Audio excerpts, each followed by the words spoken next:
নড়াচড়া হয়ে যায় তো।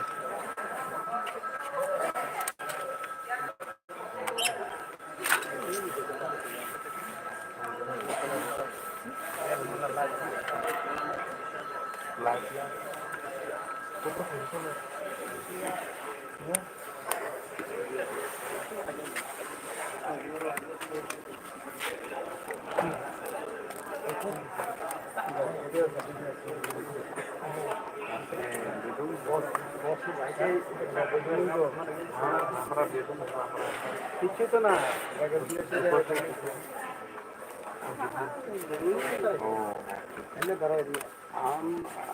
আমার তো একটু পেট পাই না। খেলাম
والناس من طعم الأكل أكل بدأ مجيبة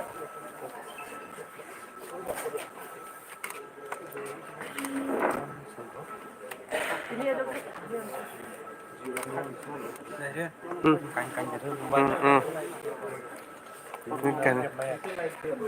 আমি আবার নতুন ছবি করে বেশি ছবি তো আনছি না থাকলে হ্যাঁ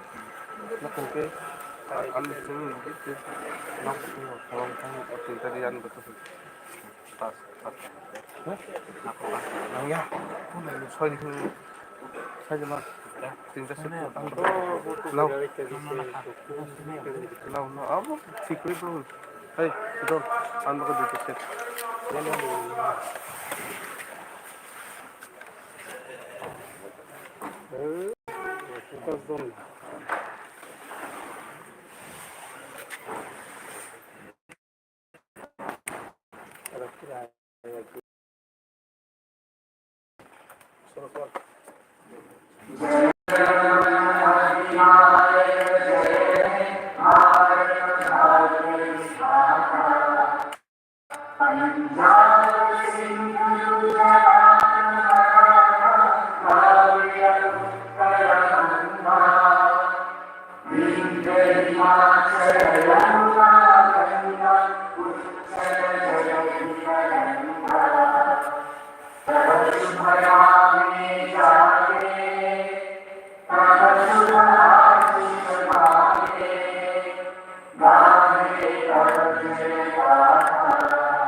নমস্কার সবাইকে। মাননীয় সদস্যগণ, এখন প্রশ্নোত্তর পর্ব। আজকে কার্যসূচিতে সংশ্লিষ্ট দপ্তরের ভারপ্রাপ্ত মাননীয় মন্ত্রীগণ কর্তৃক উত্তর প্রদানের জন্য তারকা চিহ্নিত বাক্সগুলি মাননীয় সদস্যগণ নামের বাক্সে উল্লেখ রয়েছে। আমি পর্যায়ক্রমে মাননীয় সদস্যগণ নাম রাখলে তিনি তার নামের বাক্সে উল্লেখিত নাম্বার জানাবেন এবং সংশ্লিষ্ট দপ্তরের মাননীয় মন্ত্রীগণ বক্তব্য প্রদান করবেন। আজকে প্রশ্ন করেছে প্রথম মাননীয় সদস্য শ্রী রামদাস মহোদয়। মাননীয় স্পিকার মহোদয় স্যার, আমার এভিডেন্স কার্ড কোশ্চেন নাম্বার 5।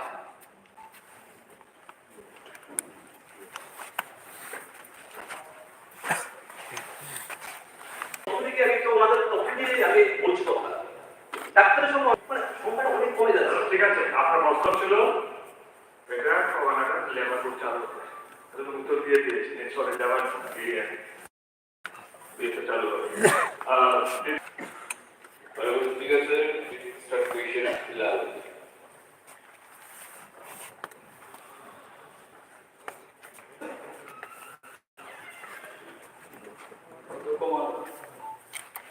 মাননীয় বিধায়ক গভর্নমেন্টের প্রশ্ন 11 নম্বর প্রশ্ন। এখানে পঞ্চায়েত ডিপার্টমেন্টের বিষয় বর্তমানে রাজ্য সরকারের অধীনে কয়টি চিফ মিনিস্টার মডেল ভিলেজ স্থাপন করা হয়েছে এবং ওই ভিলেজগুলো কি অবস্থায় আছে? উত্তর হচ্ছে 2021-22 অর্থ বছরে রাজ্যের 55টি বিধানসভা কেন্দ্রে একটি করে গ্রাম বাছাই করে মুখ্যমন্ত্রী মডেল ভিলেজ নামে বিশেষ প্রকল্প ঘোষণা করা হয়েছে, যার মেয়াদ 2023-24 অর্থ বছর পর্যন্ত। এই প্রকল্পের মাধ্যমে বিভিন্ন উন্নয়নমূলক কাজ ইতিমধ্যে সম্পন্ন করা হয়েছে এবং অনেকগুলো কাজ এখনো চলছে। এই পরিকল্পনার অধীনে গৃহীত কাজগুলি শেষ হওয়ার পর গ্রামগুলোর প্রকৃত অবস্থা যাচাই করা হবে এবং মডেল গ্রাম পরিকল্পনাগুলোর মূল যে লক্ষ্যগুলো সেগুলো পূরণ হয়েছে কিনা তা মূল্যায়ন করা হবে। প্রসঙ্গত উল্লেখ্য, বর্তমান সরকারের অধীনে 110টি সিএম মডেল ভিলেজ স্থাপন করার সিদ্ধান্ত নেওয়া হয়েছে এবং এর জন্য সকল জেলা শাসক এবং সমাহর্তা মহোদয়দের অনুরোধ করা হয়েছে। সংশ্লিষ্ট জেলার অধীনে মাননীয় বিধায়কদের সাথে পরামর্শ এবং ওনাদের অনুমোদন ক্রমে 2টি গ্রাম পঞ্চায়েত বা ভিলেজ কমিটির নাম পঞ্চায়েত দপ্তরে প্রেরণ করার জন্য আমাদের সাথে কথা হয়েছে। এই প্রক্রিয়ায়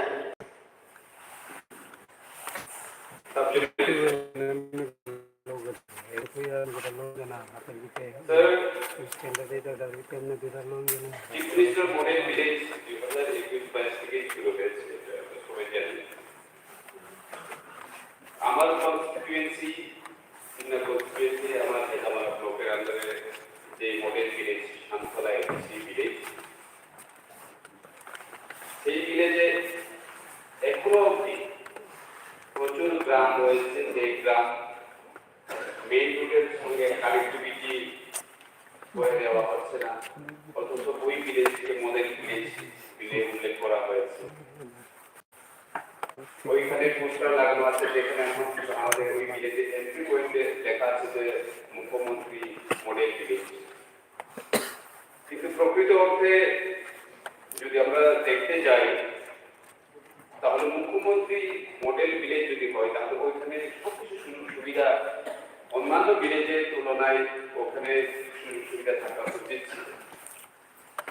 কিন্তু দেখলাম অনেক আমরা এলাকার বিধায়ক হিসেবে আমরা চেষ্টা চালিয়ে যাচ্ছি যাতে কোনো গ্রাম মডেল মুখ্যমন্ত্রী মডেল ভিলেজে কোনো গ্রাম যাতে কানেক্টিভিটি বাইরে না থাকে এবং যে কোনো গ্রামে অ্যাটলিস্ট অ্যাম্বুলেন্স গাড়ি যেতে পারে যাতে রোগীরা সুবিধা হয় সেই বিষয় নিয়ে ভাবা উচিত। এবং যে ভিলেজটাকে চিফ মিনিস্টার মডেল ভিলেজ হিসেবে উল্লেখ করা হয়েছে ওই ভিলেজটাকে স্পেশালি আমার আবেদন থাকবে যে ওখানে বিডিও অথবা এসডিএম কে না রেখে ডাইরেক্টলি ডিএম পর্যায়ে ওই ভিলেজটাকে দেখাশোনা করা হোক এবং এখানে ওই সিএম মডেল ভিলেজে বিভিন্ন দপ্তর যেমন হর্টিকালচার, এগ্রিকালচার, সদস্য সাপ্লিমেন্টারি হর্টিকালচার, এগ্রিকালচার এবং ফরেস্ট ডিপার্টমেন্টের দ্বারা ওইখানে জনগণরা যাতে বিভিন্ন সুযোগ সুবিধা সরকারের যাতে পায় ওইটার ব্যবস্থা এবং রেশনের যে ব্যবস্থা সরকারি ন্যায্য মূল্যের যে ব্যবস্থা ওইগুলো যাতে ওই মডেল ভিলেজে যারা থাকে তারা ভালোভাবে পায় ওই দিকে নজর দেওয়া হোক। ওইটাই আমার আবেদন মাননীয় মাননীয়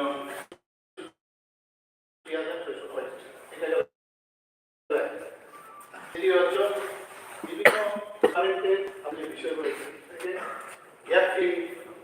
মাধ্যমে যে আমাদের এই উন্নয়নমূলক কাজ কি কি এই যে আমরা যে বিষয়গুলো এখানে উন্নয়নমূলক কাজ কি বিষয়ে আমরা এটাকে বলবো যে এটা মুখ্যমন্ত্রী ভিলেজ যেটা আমরা দেখতে আসবো কি কি শিশুদের 100% টিকা প্রদান, অঙ্গনওয়াড়ি যে সেন্টার নির্মাণ রক্ষণাবেক্ষণ কমিউনিটি ডাস্টবিন স্থাপন, স্কুল অঙ্গনওয়াড়ি সেন্টার 100% শিশুদের নথিভুক্ত করা নিশ্চিত করা, রান্নাঘর নির্মাণ অঙ্গনওয়াড়িতে, তাছাড়া বাজার স্কুল স্বাস্থ্যসেবা কেন্দ্রে কঠিন ও তরল পত্র ব্যবস্থাপনা, অঙ্গনওয়াড়িতে প্রশাসিত এবং যারা ব্রেস্ট ফিডিং মায়েরা আছেন তাদের 100% তালিকা অঙ্গনওয়াড়ি সেন্টার এবং স্কুলের টয়লেট নির্মাণ রক্ষণাবেক্ষণ, অঙ্গনওয়াড়ি সেন্টারের স্কুলে ফার্স্ট এইড বক্স মানে দিস আর দ্য ক্রাইটেরিয়া একটা মুখ্যমন্ত্রী যে মডেল ভিলেজ তার কি কি ক্রাইটেরিয়া থাকতে হবে সেগুলো আপনাদের টিআরএল অনুগত যেগুলো আমি একটু বলেন যে বিভিন্ন ডিপার্টমেন্টকে সাথে নেওয়া এগুলো তো আছে টিআরএল অনুগত এসএসজিতে 75% মহিলাদের অন্তর্ভুক্ত,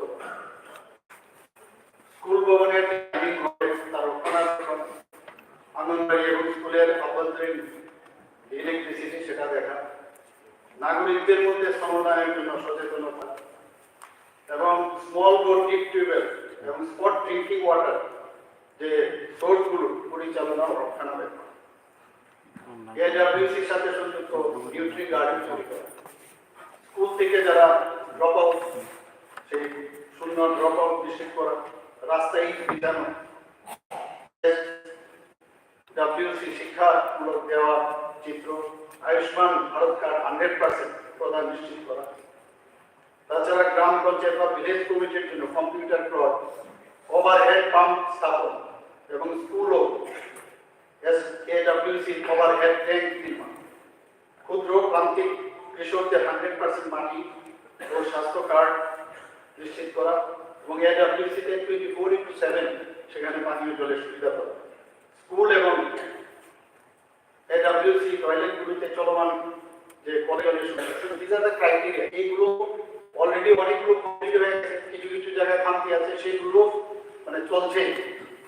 তো সেই ব্যাপারে আমাদের সরকার এবং আমাদের ডিপার্টমেন্ট সেগুলো কাজ করছে। সাপ্লিমেন্টারি মাননীয় মুখ্যমন্ত্রীকে ধন্যবাদ জানাচ্ছি, এতগুলো পয়েন্ট আপনি বলেছেন যে এগুলো মুখ্যমন্ত্রী মডেল ভিলেজে থাকে। ইনফ্যাক্ট আমার কেন্দ্রেও একটা মডেল আমি দেখেছি।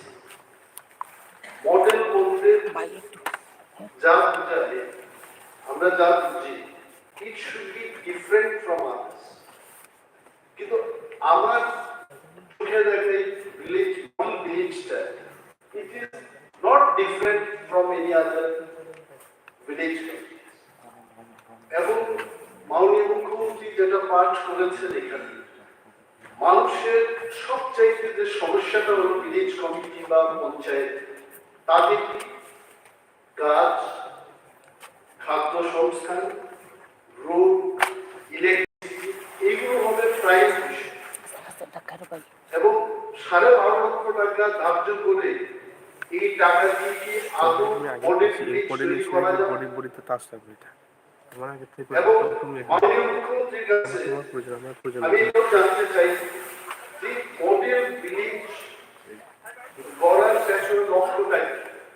Is it that we try first 100 villages and then if it works, আমরা replicate করব? If that is the case, কেন তাহলে রাস্তার ব্যাপারে সেগুলো সংস্থান থাকবে না? Why we will not think for drinking water specifically? Why we will not think for supplementary কোশ্চেনটা করুন।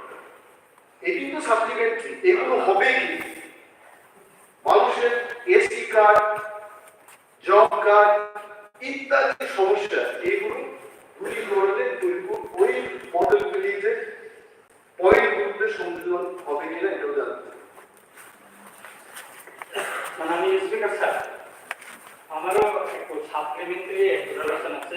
একটা শুনুন, একটা কোশ্চেনের করে সাপ্লিমেন্টারি করলেন বিশ্বজিৎ বাবু, পাশাপাশি আমাদের লক্ষ্মী সাহেব, দুটা 3টা সাপ্লিমেন্টারি করলে বাকি কোশ্চেনগুলো কিন্তু আসবে না। স্যার একটু যেটা আমার যে রামচন্দ্রঘাট এলাকায় পদবীর যে ব্লক, ওই ব্লক এলাকাতে মডেল ভিলেজ মুখ্যমন্ত্রী মডেল ভিলেজ করা হয়েছে। ওই ভিলেজে আমি যে পদবীর যে ব্লকটা, ওই ব্লকে রিভিউ মিটিং এ আমি 2-3 বার আমি ব্লকের মিটিং এ আমি গিয়েছি এবং রিভিউ মিটিং এ আমি বলেছি যে এই ঝিনুকনগর বিশি এটা একটা মুখ্যমন্ত্রী মডেল ভিলেজ, কিন্তু এখনো সে মডেল ভিলেজে এখনো এমন আছে 70-80 বছর একটা গ্রামে এখন এই বসানো হয়। এটা কি মডেল ভিলেজ স্যার? সেখানে পানীয় জলের ব্যবস্থা আপনি সাপ্লিমেন্টারি করুন।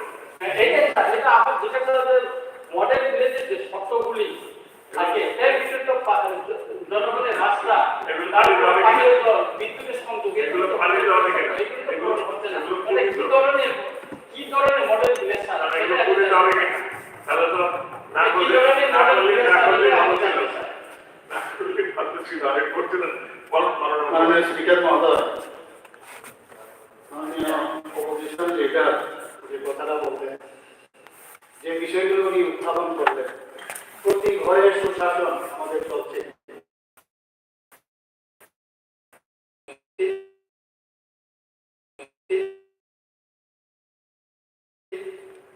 এবং আমরা তো বলছি না 23-24 যা আগের থেকে এটা শুরু হয়েছে 23-24। দেখুন আমরা নিশ্চয়ই আমরা করবো, কোথাও কোনো খামতি থাকলে আমাদের বছরে আসবেন, সেগুলো তো আমরা এনেছি। ঠিক আছে, মাননীয় মুখ্যমন্ত্রী বা কাউকে ভয় পাওয়ার কিছু নেই, এটা ভয়ের কিছু নেই। আমরা তো উত্থাপন করছি, ঠিক আছে বলেছেন, আমরা দেখছি না বলেই এগুলো বলছি। ঠিক আছে হবে। রাস্তাঘাট, পানীয় জল, কাজের সংস্থান, সার্টিফিকেট, এগুলো করুন, বিল ঠিক আছে। তৃতীয় প্রশ্নটি এনেছেন মাননীয় সদস্য শ্রী শম্ভুলাল চাকমা মহোদয়। স্পিকার স্যার, আমার থার্ড কোয়েশ্চন নাম্বার 7 1 সেকেন্ড।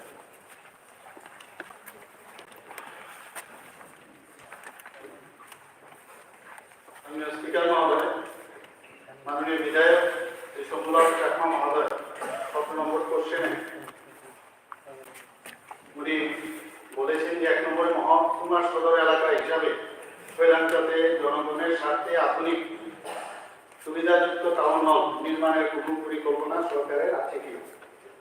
উত্তর হচ্ছে মহকুমা সদর এলাকা হিসাবে শৈলাঞ্চলে জনগণের স্বার্থে আধুনিক সুবিধাযুক্ত টাউন হল নির্মাণের পরিকল্পনা সরকারের আছে। 2 নম্বর হচ্ছে থাকলে কবে নাগাদ করা হবে বলে আশা করা যায়। এই বিষয়ে দিনক্ষণ এখন চূড়ান্ত হয়নি, আলোচনা চলছে, না হলে তার কারণ প্রযোজ্য নয়। আমি রংপুরের মহকুমাবাসী কেন্দ্র না ইয়ে কেড়ে বলাই তো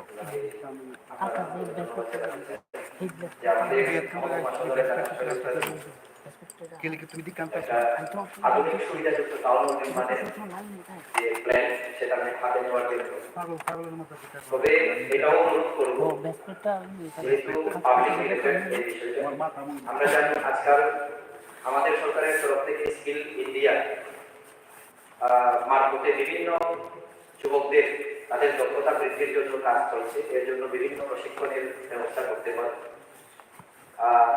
তার পাশাপাশি আমরা এটাও জানি একটা এলাকা তার সাংস্কৃতিক চিন্তা চেতনের মধ্য দিয়ে বিভিন্ন সমাজ বিরোধী কার্যক্রমগুলো থেকে দূরে থাকে একটা সমাজ।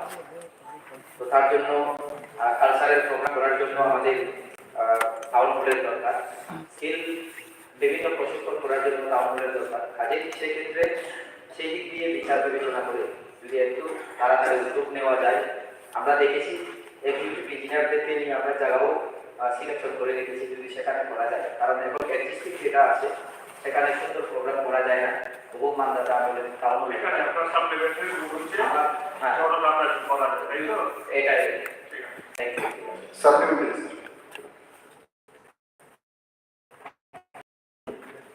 স্যার,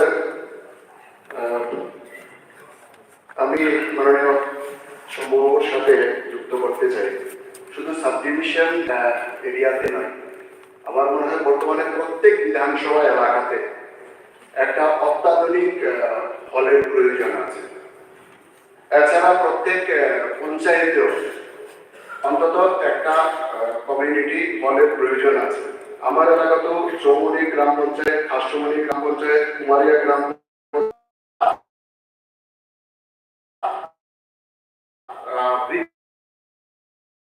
বৃদ্ধির উপর বেশি জোর দিয়েছেন,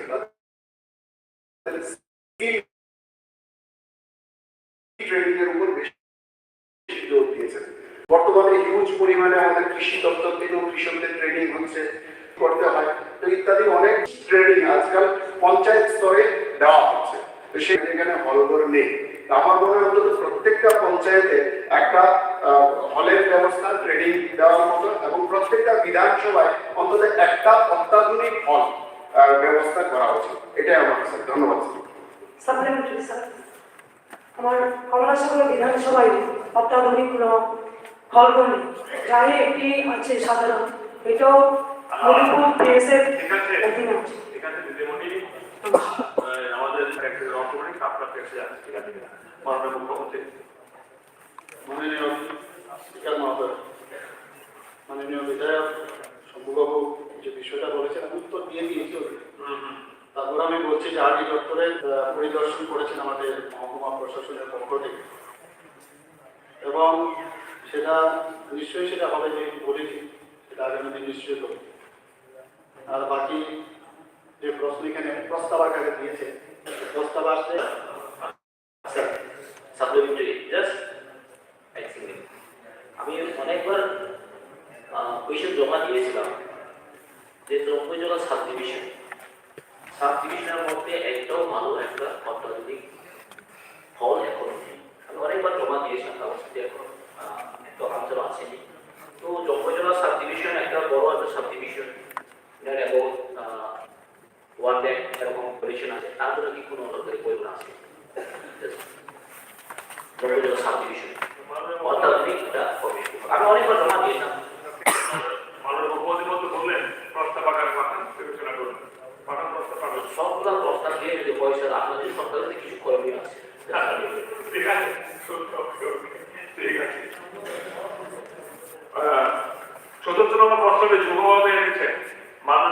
সফলতা চাকমা মহোদয় শ্রী দীপক প্রসেন মহোদয়। স্যার আমার যুগ্ম বিভাগ আমাদের স্টার্ট কোয়েশ্চেন নাম্বার 19।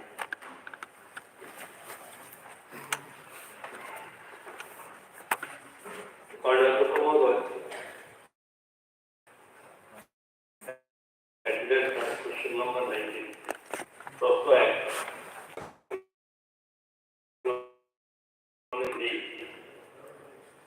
তবে এইসব এলাকার পাঞ্জাব ন্যাশনাল ব্যাংক বিজনেস করেসপন্ডেন্টের মাধ্যমে ব্যাংকিং পরিষেবা দিচ্ছে না থাকলে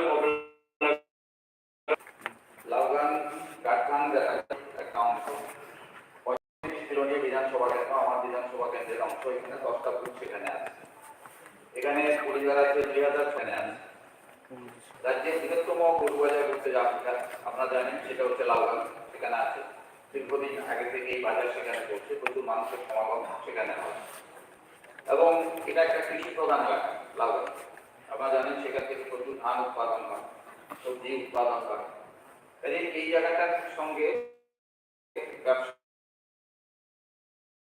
বাণিজ্য থেকে শুরু করে সবটাই সেখানে সম্পর্কিত কিন্তু দেখা গেছে যে এই জায়গাটার ভেতরে কোনো ব্যাংক নেই যার ফলে দেখা যায় যে 2400 মধ্যে হয় শান্তিবাজার যেতে হয় না হলে তাদেরকে বাইক করা ছুটে যেতে হয় তবে এই জায়গাটার ভেতরে একটা ব্যাংক স্থাপন করার জন্য আমি সেখানে আমাদের দাবি রাখছি সাপ্লিমেন্টারি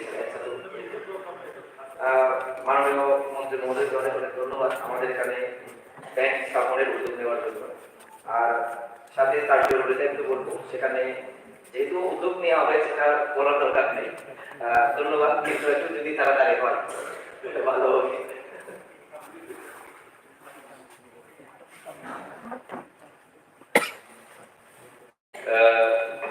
এখানে যেহেতু ব্যাংকের ব্যাপার এসছে আমি না বলে পারি না কারণ 2018 সাল থেকে এই ব্যাংকের ব্যাপারে আমি ব্যাংকের চেয়ারম্যানকে আমি চিঠি দিতে দিতে আজ অব্দি আমার এলাকায় শানখোলা একটা বাজার আছে শানখোলা বাজারে একটা ব্যাংক স্থাপনের জন্য কথা বলেছি জায়গা দেখেছি সবকিছু দেওয়া হয়েছে কিন্তু আজ অব্দি আসে আমি এরপরে থেকে এখন 2000 থেকে আমি আর উদ্যোগ নিই সুতরাং মাননীয় অর্থমন্ত্রীকে ওই জায়গায় আবেদন থাকবে যে যে জায়গাগুলিতে ব্যাংক স্থাপনের জন্য আমরা চিঠি দিয়েছিলাম এবং উদ্যোগ নিয়েছি ব্যাংক এখনো হচ্ছে না সেগুলি যাতে করা হয় সেটা আবেদন করব।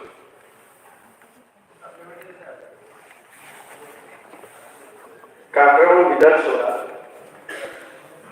একটা এলাকা ভদ্রা কদমুরা আমতলী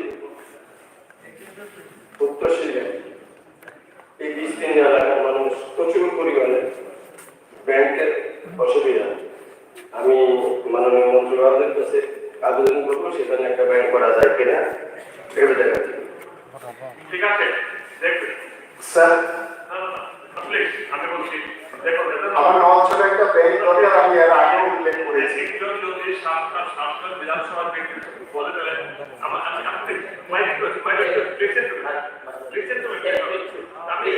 বলে যে আপনাদের এই যেভাবে চলছে এটা তো ঠিক হয়েছে আমার মনে হয় এটা আমি ডোন্ট টেক আদার এটা মিনিস্টারের সাথে ডাইরেক্ট যোগাযোগ কতগুলি প্রশ্নের পিছন থেকে প্রশ্নগুলিকে পান ওনারা দুই একটা প্রশ্ন বলা করবো আমরা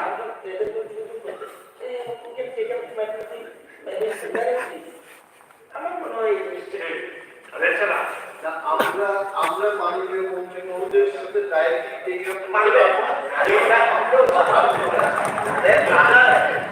আরে রাজা এটা বেশি সোজা বেশি সোজা প্র্যাকটিক্যাল স্বীকার করতে হবে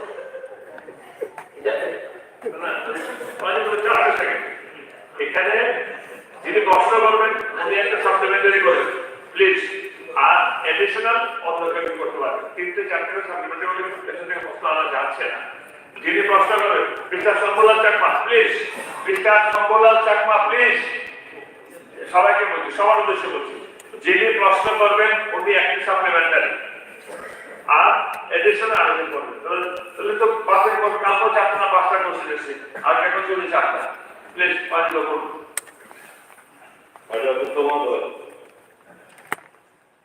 ব্যাংকিং কার্যপ্রণালী ভারতীয় রিজার্ভ ব্যাংক নিয়ন্ত্রণ করে।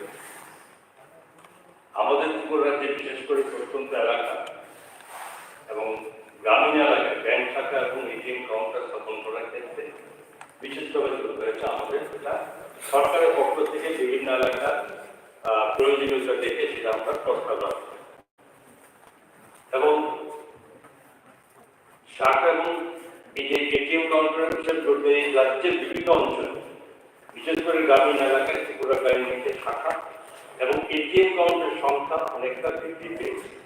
বিধায়ক পিছনে তাকিয়ে দেখি যেখানে গত মার্চ 2018 পর্যন্ত ত্রিপুরা গ্রামীণ ব্যাংকের এটিএম এর সংখ্যা ছিল মাত্র 2টি, সেখানে সেপ্টেম্বর 2023 পর্যন্ত এটিএম এর সংখ্যা বেড়ে 33টি হয়েছে। গত 31 ডিসেম্বর 2018 পর্যন্ত যদি ব্যাংকের শাখা দেখি আমরা রাজ্যে মোট 512টি ব্যাংক শাখা এবং 482টি এটিএম কাউন্টার ছিল। 30 সেপ্টেম্বর 2023 পর্যন্ত রাজ্যে সর্বমোট 572টি ব্যাংক শাখা এবং 567টি এটিএম কাউন্টার স্থাপন করা হয়েছে। এছাড়াও রাজ্যের বিভিন্ন এলাকায় বিজনেস করেসপন্ডেন্স দেওয়া হচ্ছে। এখন পর্যন্ত রাজ্যে মোট 1371 শাখা কাজ করে চলেছে। রাজ্য সরকারের যে প্রতি ঘরে সুশাসন এর মাধ্যমে ব্যাংক যেখানে আছে ব্যাংকের ঠিক আছে, সব জায়গায় যেখানে নেই এখানে উদ্ভাবন করেছে, কিন্তু তার পাশাপাশি প্রতিটি স্পেশালিস্ট মেডিকেল অফিসার 16টি পদে নিয়োগের লক্ষ্যে ইতিমধ্যে প্রয়োজনীয় ফাইল দপ্তরের নিকট অনুমোদনের জন্য পাঠানো হয়েছে। এছাড়া কিন্তু শূন্য পদে নিয়োগ করার জন্য দপ্তরের পক্ষ থেকে বিজ্ঞাপন জারি করা হয়েছে। ফার্মাসিস্ট, অ্যালোপ্যাথিকের 200 জন, ফার্মাসিস্ট হোমিওপ্যাথিকের 22 জন এবং ফার্মাসিস্ট আয়ুর্বেদিকের 25 জন, ল্যাবরেটরি টেকনিশিয়ান 143 জন। এই যে শূন্য পদগুলি তাড়াতাড়ি পূরণ করা হবে এবং আশা করি এটা যদি ফিল আপ হয়ে যায় তাহলে যে ঘাটতি আছে সেটা পূরণ করা হবে। মাননীয় মুখ্যমন্ত্রী এবং স্বাস্থ্য দপ্তরের মধ্যে যে কথা বললেন, ওনার কথাই স্পষ্ট যে ঘাটতি আছে এবং তা আমরা প্রত্যক্ষ করছি সারা রাজ্যের ক্ষেত্রে। আমরা দেখেছি যে স্বাস্থ্য পরিষেবা প্রায় ভেঙে পড়েছে। বিভিন্ন মহকুমা হাসপাতাল থেকে শুরু করে বিভিন্ন হসপিটালে ডাক্তারের অভাব, এটা অস্বীকার করার মতো না। যে পরিমাণে ডাক্তার থাকার কথা নেই, যে পরিমাণে পরিষেবা পাওয়ার কথা সেই পরিষেবা সেখানে মধ্যে পাচ্ছে। আইএমসির গাইডলাইন, এই গাইডলাইন অনুসারে আমাদের রাজ্যে ডাক্তার থাকার কথা 2190 জন ডাক্তার থাকার কথা, কিন্তু সেই জায়গায় 1400 ডাক্তার, কিন্তু সেই 1400 ডাক্তারও নেই। তা আপনাদের দেওয়ার যে 1100 জনের মতো ডাক্তার সেখানে আছে, বাকিরা করতে গেছেন বা রিটায়ারমেন্টে গেছেন, এই ধরনের একটা অবস্থার মধ্যে সেখানে আছে। রুগী প্রতি বছর প্রায় 250 থেকে 300 জন তারা রিটায়ারমেন্টে যাচ্ছে, কিন্তু সেই জায়গাতে নতুনভাবে সেখানে নিয়োগ হচ্ছে। এইসব বিষয়গুলোর ভিত্তিতে সেখানে দেখা যায় যে বেকার আছে। আমাদের যে বেকার ডাক্তার আমাদের 734 জন, ইউআর আছেন 412 জন, এসডিএল 137 জন। আমি এই বিষয়গুলো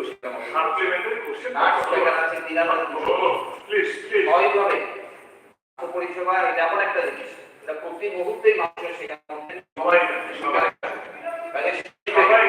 সেই দিক থেকে এই জায়গাতে যে ইন্টারভিউর কথা বলা হয়েছে, ইন্টারভিউ বাতিল হয়ে যায়, লোক নেওয়া হয় না একটা সময়, এটা সিরিয়াসলি যাতে দেখেন আমি মাননীয় মুখ্যমন্ত্রীর কাছে আবেদন সেখানে মধ্যে রাখি।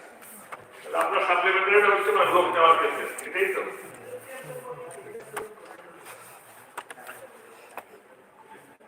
স্পিকার মহোদয়, এখানে মানে বিধায়ক যে সাপ্লিমেন্টারি কোশ্চেনটা করেছেন এটা অস্বীকার করার উপায় নেই, এটা তো আছেই এবং আগামী দিনেও থাকবে। একদম 100% সব জায়গায় যা চাই তাই হবে, এটা কিন্তু অস্বীকার করার উপায় নেই। তবে দেখতে হবে কতদিন ধরে কাজ।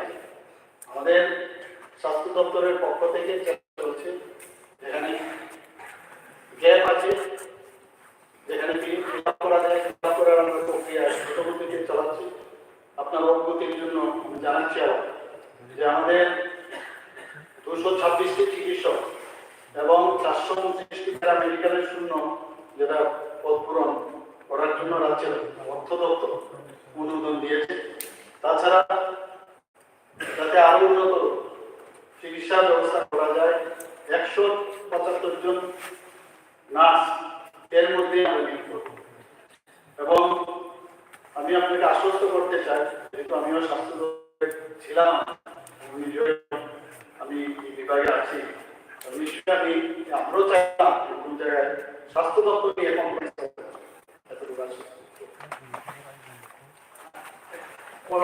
নতুন জিনিস শুনলাম আজকে। আমাদের যে ডাক্তার কিন্তু ডাক্তারকে আমি বলুক শূন্য পদে ফিল আপ করুন, ডাক্তার বেকার, হাউ প্লিজ এত প্লিজ শূন্যপদ পূর্ণ করা বলছেন করুন, ডাক্তাররা বেকার থাকে কি পুরনো থেকে ছেড়ে উনি ছিল, উনি রাজনীতি আসলে উনি বেকার ছিল। দিলীপ দাস, ডক্টর দিলীপ দাস আমাদের বিধায়ক ছিলেন, উনি সরকারি চাকরি, উনি বেকার? সম্পদ চলবে গুরুত্ব দিতে হবে। আপনি বেকারদের তাহলে হাসপাতালে ডিউটি দিন। আপনার অনুসারে আপনি যেটা বলছেন তাহলে হাসপাতালে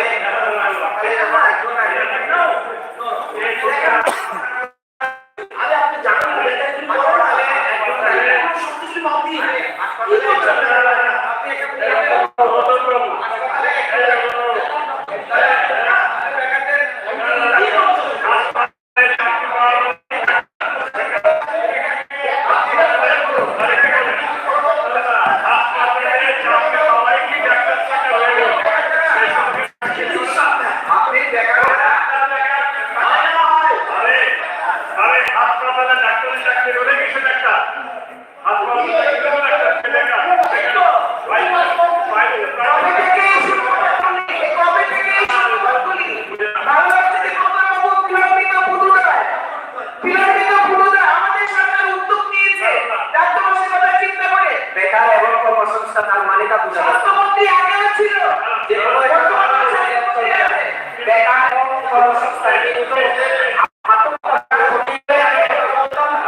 ডাক্তাররা কখনোই বেকার হয় না, কারণ আমার ব্যক্তিগত জীবনে বলছি, যখন আমি পাশ করেছি 11 বছর ধরে প্রাইভেট প্র্যাকটিস করেছি, আমি তো চাকরি করিনি, এবং 11 বছরে আমি যা করেছি চাকরি ঢোকার সময় আর কম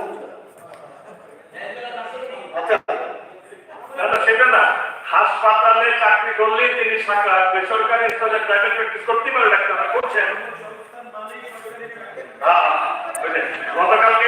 গতকালকে রতন বাবুর এই বক্তব্যের পরও রতন বাবুর বক্তব্যের পরও রোজা আমাদেরকে বোঝা দেওয়া হয়নি। নেক্সট কোশ্চেন শ্রী রঞ্জিত কেন্দ্র মহোদয়।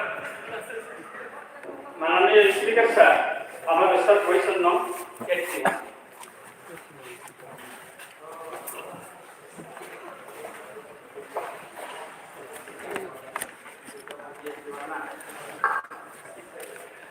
মাননীয় স্পিকার স্যার, বরংরাম রঞ্জিত দেববর্মনের সুমন এডিসি গঠনের পর এ পর্যন্ত এডিসির বাইরে কতগুলো গ্রামকে এডিসি অন্তর্ভুক্ত করা হয়েছে এবং কতগুলো গ্রামকে বাদ দেওয়া হয়েছে? স্যার, উত্তর ঢাকাইতে রাজ্য সরকার উপজাতি কল্যাণ দপ্তর 1985 এবং 95 সালে একটি বিজ্ঞপ্তির মাধ্যমে Sehar 17/35 tribal welfare ADC 94 Part 1 802 2001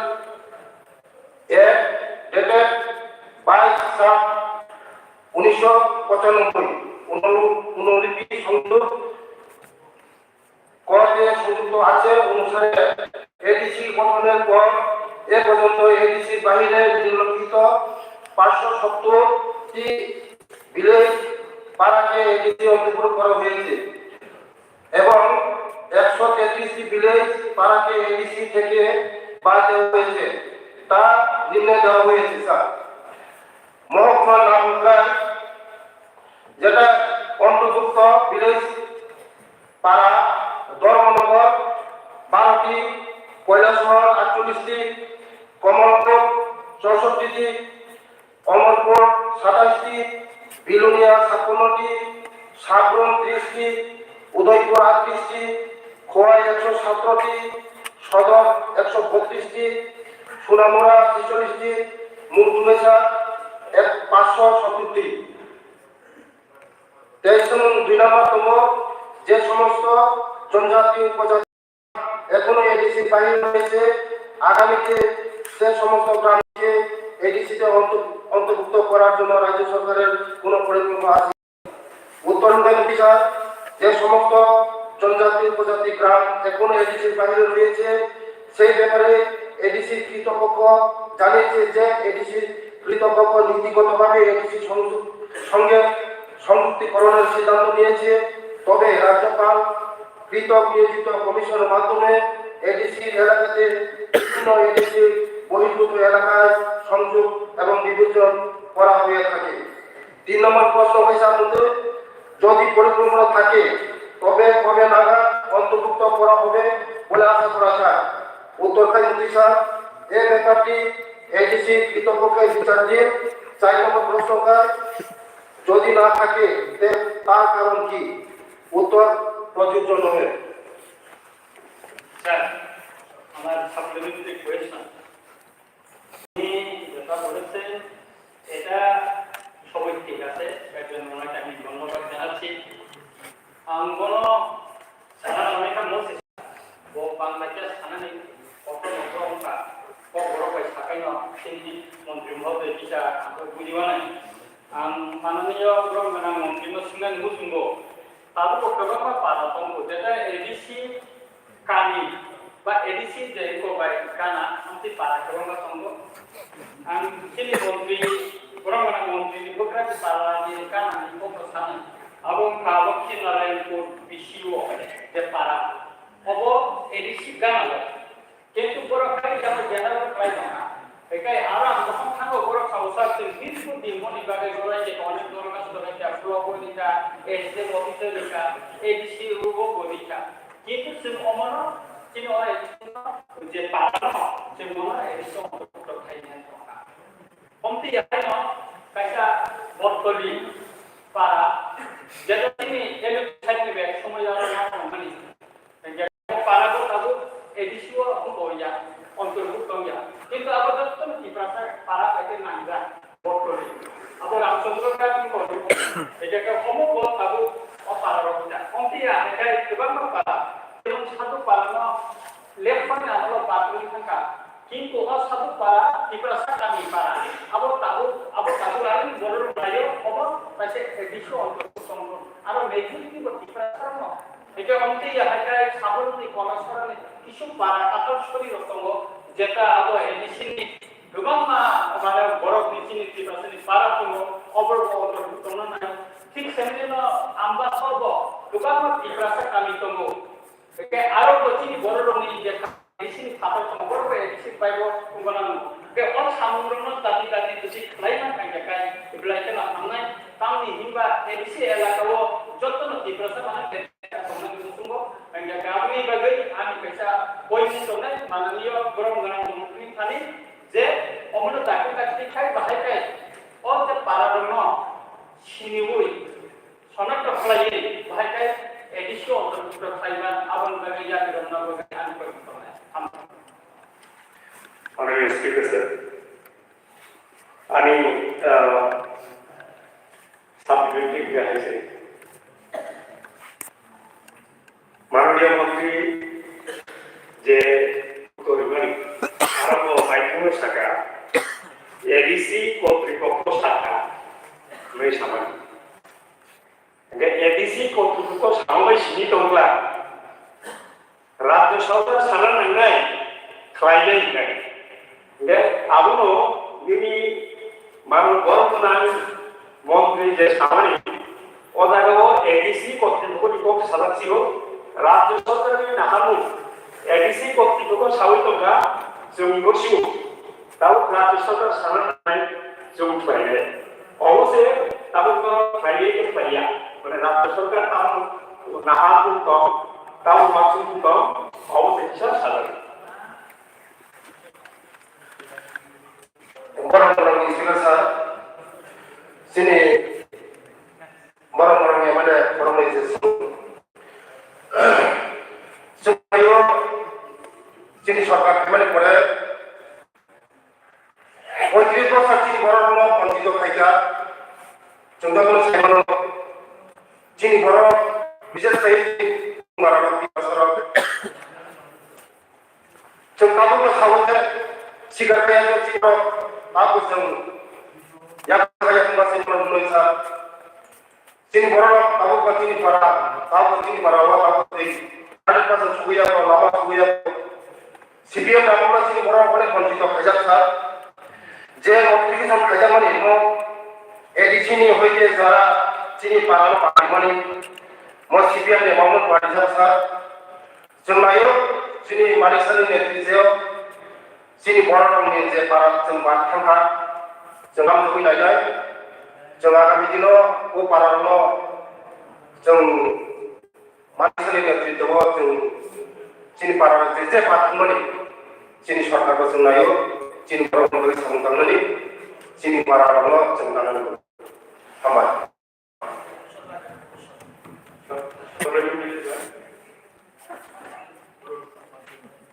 মাননীয় মন্ত্রী মহোদয় উপজাতি কল্যাণ মন্ত্রী নিয়ে কিছু বাহিনী ধারণা কিষানগণ জলবাহিনী একটা পাঠানো পুষ্কর জলপুকুরি ভালো পারা আবার বেগুন জায়গা একদম পুরানা দেখা আবার বাহিনী নাইবা তারপর কিছু ফল দিয়ে আমার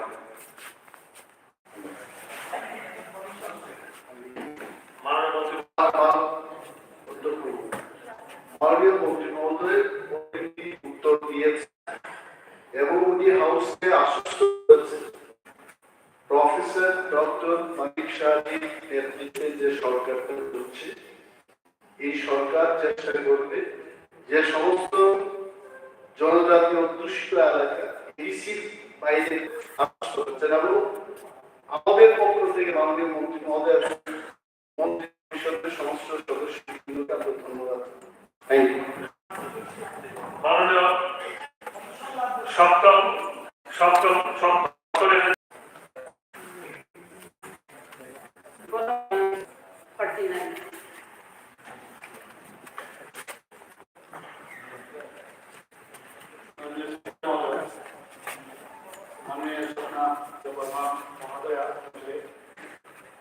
উনি যে 49 কোশ্চেন নাম্বার উত্থাপন করেছেন এক নম্বর কোশ্চেন হচ্ছে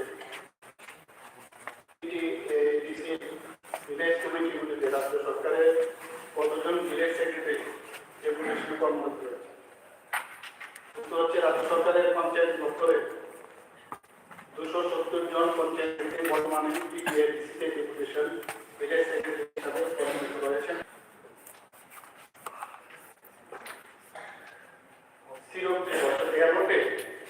যে পঞ্চায়েত সেক্রেটারি ছিল সেটা ছিল 527। এর মধ্যে দেখা গেছে যে অনেকে ডেপুটেশনে গেছে, অনেকে আর কোনো জায়গায় রিটায়ারমেন্টে গেছে, তো ট্রান্সফার হয়েছে। এতে করে গিয়ে এই 527 জনের মধ্যে এখন 270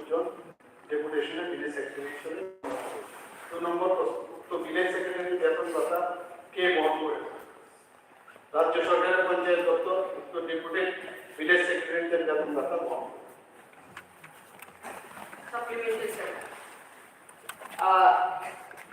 I'm Sana Neha Kabuse. ADC village secretary the deputation Dharmani. Abongka 2006 Bihadar Soyo deputation Dharmani. Afro ketal অবস্থায় ADC village Khagadmani. কেতাল অবস্থায় ও ডেপুটেশন হরতা যেহেতু এডিসিও কর্মচারী গৃহ বিভাগে মহাকে হরতা আনকার সানা নেমা কবসে পুজিনান নেমা কবসে 80 বছর ডেপুটেশন 80 লং টাইম নাহারে ডেপুটেশন রাজ্য সরকার হরমানি ও কর্মচারী রত্ন তেমিশা tu guna di bagi wansu muda kong na edisi ni buka hamunai raja sarkar ni buka hamunai edisi ko borok recruit khai manai edisi ko borok niji chakri tlang ni khang manai village sal ni bagi aku saran mukota wansu mani to norok obo noni je deputation obo tu guna ni wansu muda kong তাই এখানে আমরা 587 এর village কমিটিও যদি অল্প 527 জন সামানি বা 217 জন সামানি ও 527 এর village committee বমাহাইতে চলি না আম অব কিছু তথ্য না হারে নাই মানে 2-3টা ভিলেজ সেক্রেটারি কাজ খরচ আছে 2-3টা ভিলেজ ন চালু করতে আব হাইতে চালু মানায় খরচ বড় খামনা নাই নামগা নাই sak boro tersak nai namu sanai rumu sak nai rumu sanai ngai bo sak mani suru hamdala musamani kal bili gila apni bage rajya sarkar ni wansu mani tam kom o je village commissioner dawan sumani to na edisi procession no abna hane sana hai tam mani tam obosshoi sunani gotu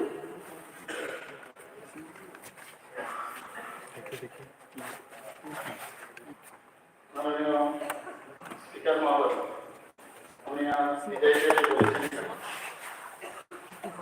এখানে এবিসিতে কিন্তু নিজেদেরও staff আছে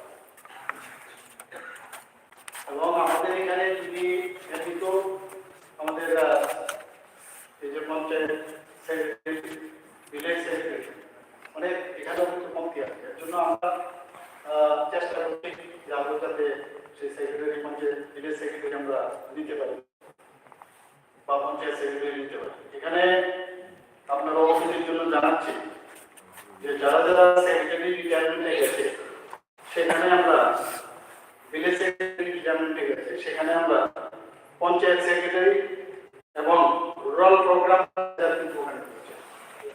আর কি তো চেষ্টা করছি যে এখানে দেখেন আপনারা তো আমাদের কাছে এডিসি থেকে কোনো কাগজ দেয়নি যে ওখানে এই জায়গায় আমাদের খামতি আছে আপনারা আরো ডেপুটেশন চাই সেভাবে দিলে আমরা নিশ্চয় চেষ্টা করবো Just one point.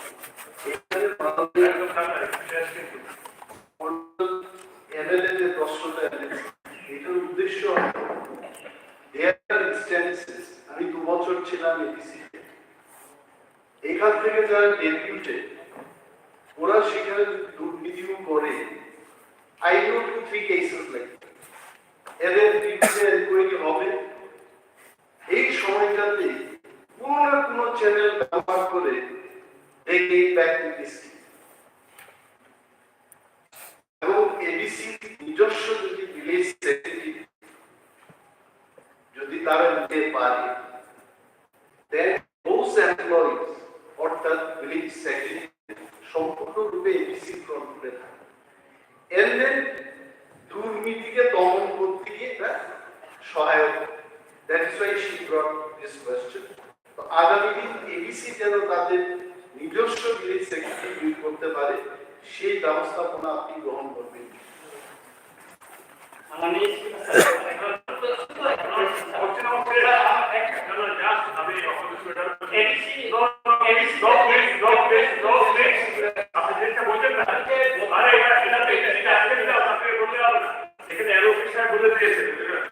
শেষ।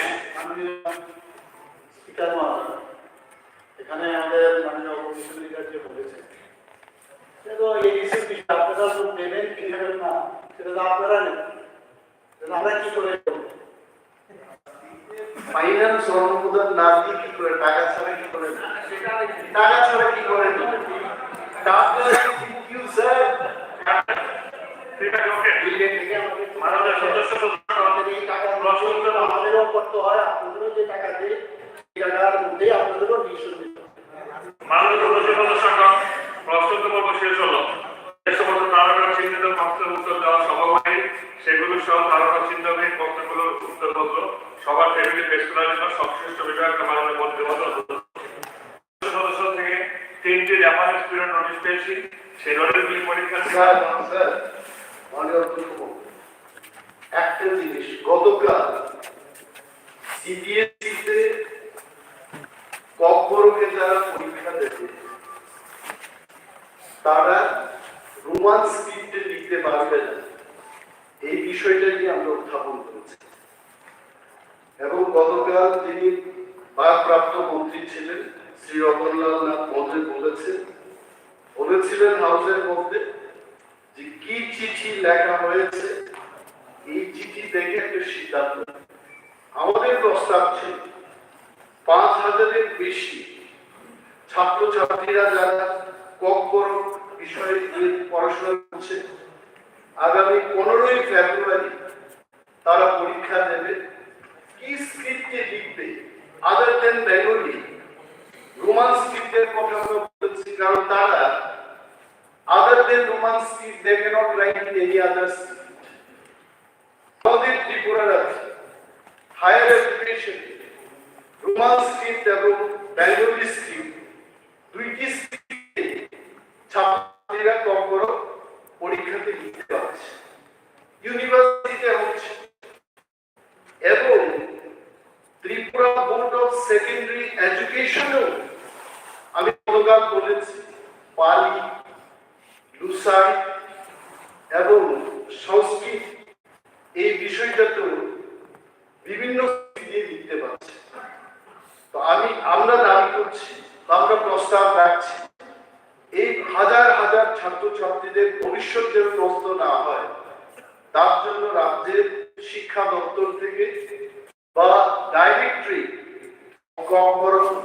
এন্ড আদার মাইনরিটি ল্যাঙ্গুয়েজের ডাইরেক্টরি থেকে সিবিএসই কর্তৃপক্ষকে যেন একটা চিঠি দেওয়া হয় যে ত্রিপুরায় যারা ককবর নিয়ে পড়াশোনা করছে তারা যেন রোমান স্ক্রিপ্টে এবং বাংলা স্ক্রিপ্টে লিখতে পারে, সে ব্যবস্থা গ্রহণের জন্য। মাননীয় মুখ্যমন্ত্রী হাউসের মধ্যে আছেন, আমরা নিশ্চয়ই ওনার থেকে কিছু একটা শুনতে পাবো এই বিষয়ে। Why should we link our own issue? Because এটা আমাদের সবার ব্যাপার, আপনাদের আমাদের এভরি চিলড্রেন যারা পড়াশোনা করছে তাদের ভবিষ্যৎকে সামনে রেখে এটা রাজ্য সরকার সেই উদ্যোগ গ্রহণ করুক, এটা আমরা অনুরোধ করছি।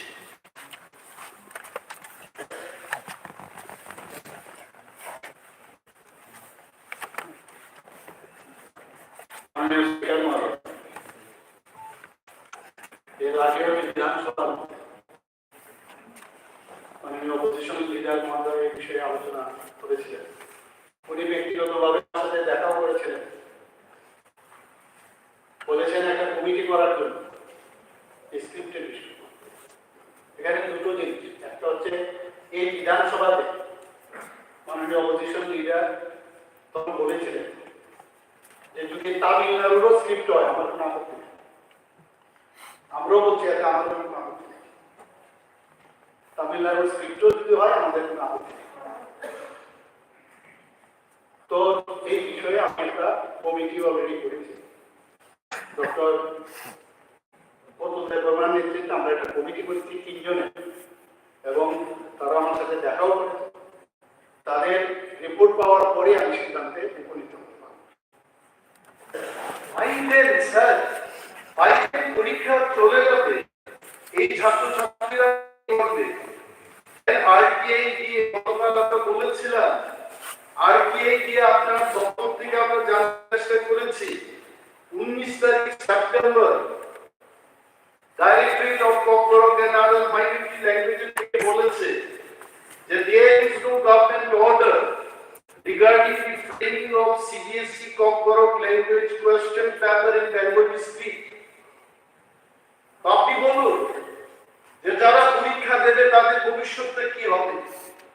Our point is CBSE, আমি কেন বললাম তামিল দিয়ে যদি হয় আমার কোনো আপত্তি নেই। বাই স্ক্রিপ্ট এখন তিনটা স্ক্রিপ্টে যদি কম লিখতে চাই, পাঁচটা স্ক্রিপ্টে লিখতে চাই, we have no problem, তবে রোমান স্ক্রিপ্ট সেখানে থাকতে হবে। তার একটা রিজন আছে, কারণ যারা ছোটবেলা থেকে ইংলিশ মিডিয়ামে পড়াশোনা করছে হঠাৎ করে কি করে বাংলা শিখবে? How they will learn?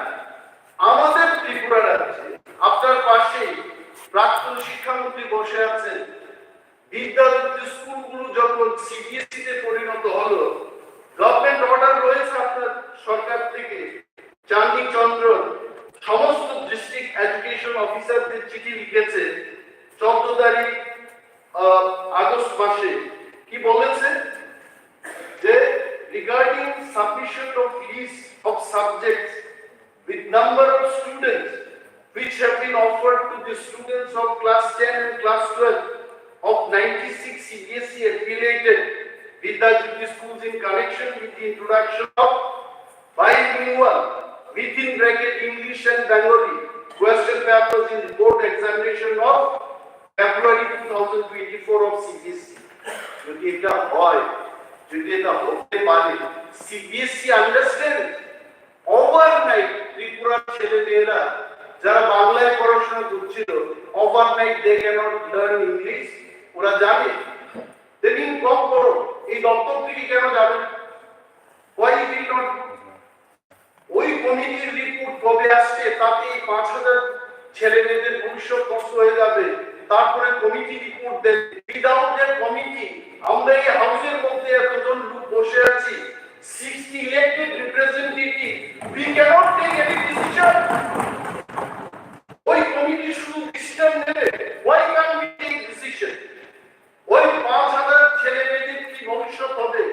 I am still appealing to the government যে একটা চিঠি যা কমিটির রিপোর্ট করে আসবে আজকে দিন, বাট 15 তারিখ ফেব্রুয়ারি যে পরীক্ষাটা হবে তার উদ্দেশ্যে সিবিএসই কে আমাদের একটা চিঠি দিতে হবে যে please consider at least for the year 2024 so that the students can write in both these fields.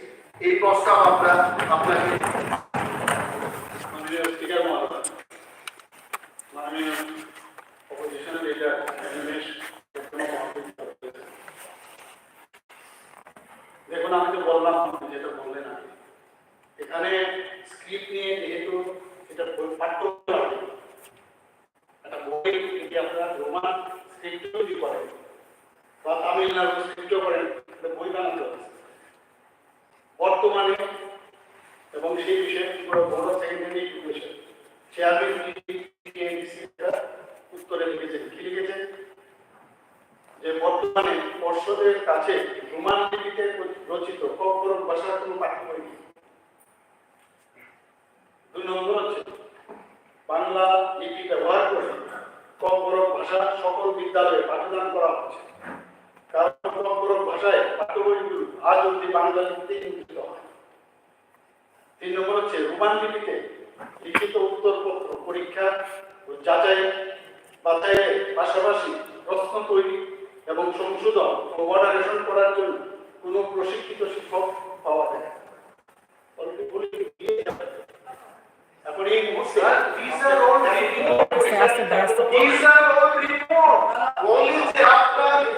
Tripura রাজ্যের কলেজে বিশ্ববিদ্যালয়ে লিখছে, কি করে লিখছে, how this is being parted, কেন দেবেন না? You have to write letter for ওই 5000 ছেলেমেয়েদের ভবিষ্যৎ কি হবে? We want the answer. আপনি বলুন, আপনাকে বিধানসভায় দাঁড়িয়ে বলতে হবে যে ওই ছাত্রছাত্রীদের ভবিষ্যতের জন্য আপনার কোনো চিন্তা নেই, আপনাকে বলতে হবে you have to tell them. আমরা চুপ থাকি, ইউ হ্যাভ টু টেল। এভাবে ঠিক আছে, আমি মাননীয় মুখ্যমন্ত্রীকে সাহায্য করতে চাই। স্যার, গত সেশনে এরকম একটা এই প্রশ্নে উঠেছিল ত্রিপুরা বোর্ড অফ সেকেন্ডারি এডুকেশনের এক্সামিনেশনের ক্ষেত্রে অমরপুরের একটা স্কুলে একজন শিক্ষক সম্পর্কে অভিযোগ উঠেছিল, অম্পি, যে ছাত্ররা রোমান স্ক্রিপ্টে লিখতেন, কিন্তু জৈনক মাস্টার তিনি সবাইকে বাধ্য করেছেন বাংলায় লিখতে হবে। তখন রোমান স্ক্রিপ্টে যারা লিখবেন তারা লিখতে পারেননি, অনেকে বই লিখতে পারেন।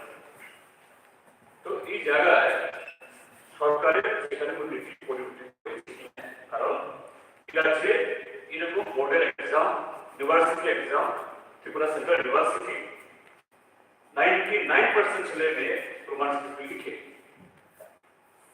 মাননীয় মুখ্যমন্ত্রী উত্তর দিয়েছিলেন, না, যেমন ছিল তেমনই আছে, এরকমকে বাধ্য করিনি এবং এটাই চলবে। তাহলে এই যদি হয় সরকারের স্ট্যান্ড, কি করে একটা ঢাকা থেকে সিবিএসই তে লেখা হলো শুধু পার্টিকুলার স্ক্রিপ্ট লিখতে হবে, তার মানে মোটিভেটেডলি কনসাসলি যে সমস্ত ছেলে মেয়েরা রোমান স্ক্রিপ্টে লিখবেন তাদের ভবিষ্যৎকে নষ্ট করার জন্য। কাজে এই ক্ষেত্রে সরকার এই সামনে পরীক্ষা করে আছে, তার আগে দ্রুত সিদ্ধান্ত করুন। আমি আমাদের জন্য পেয়েছি একটা কথা লিখেছে আর টিটি বা IAS chairperson CBSE Sarojini Chowdhury IAS secretary school division, ওনাকে লিখেছে, you are therefore requested to clarify the matter and forward the state government's implementation scheme in which the number of examinations of 10 and 12 should conduct in the forthcoming board examinations settled again on 15th February. It may be noted that the board will not be able to conduct examinations for one language in multiple states. বলছে আমি একবার বলছি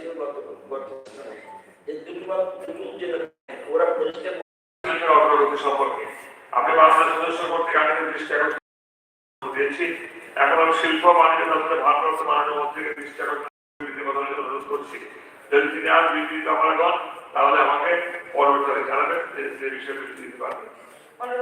sir, আমি আমার আগামীকালকে 10 তারিখে দেব। আচ্ছা, এখানে আমরা এই মাননীয় স্পিকার মন্ত্রী মহোদয়কে আমি অনুরোধ করবো যে 11 তারিখ হলে ভালো, কালকে আমি থাকবো না। আমার কোর্টে আসলে দিতে হবে উকিল। ঠিক আছে, এখানে ওয়েট মাননীয় মিনিস্টার মহোদয়, জাস্ট ওয়েট, মাননীয় সান্তনা চাকমা মহোদয়, জাস্ট ওয়েট। আমি এটা করছিলাম, উনি আমাকে চিঠি দিয়েছেন সান্তনা ম্যাডাম, যে honourable speaker Tripura legislative assembly Tripura আগামী ত্রিপুরা লেখার number 77 handing over charge to Sri Sushant Chaudhary, Honorable Minister, Tourism, Port, Civil Supply and Consumer Affairs and Transport to represent in the to onwards. সুতরাং 10 তারিখ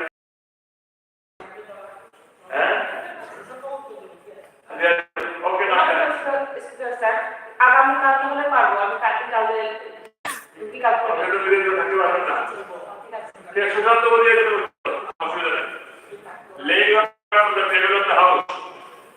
Now the business given the house is laying a copy of number 1, the report of the 5th State Finance Commission, Tripura for the year 2021-22 to 2025-26 on the table of the house. Now I request the Honorable Minister in charge of the RD with the department to lay a copy of the report on the table of the house. Honorable Speaker, sir, I hereby give notice of to lay a copy of the report of the 5th State Finance Commission, Tripura for the year 2021-22 to 2025-26. Members are requested to kindly to collect a copy of the report from the notice office of the Tripura Legislative Assembly. সবার পরবর্তী কার্যসূচি হল বলে ভাষণ করে সত্যবাক্য প্রস্তাব এবং আরেকটি সংশোধনী গ্রহণ করেছি। এই সংক্রান্ত রাষ্ট্রবান কর্তৃক তালিকা পেয়ে গিয়েছি। আমি বললেন সবাইকে বললেন আমি এখন বলা করছি মাননীয় সদস্য রঞ্জিত দাস মহোদয়।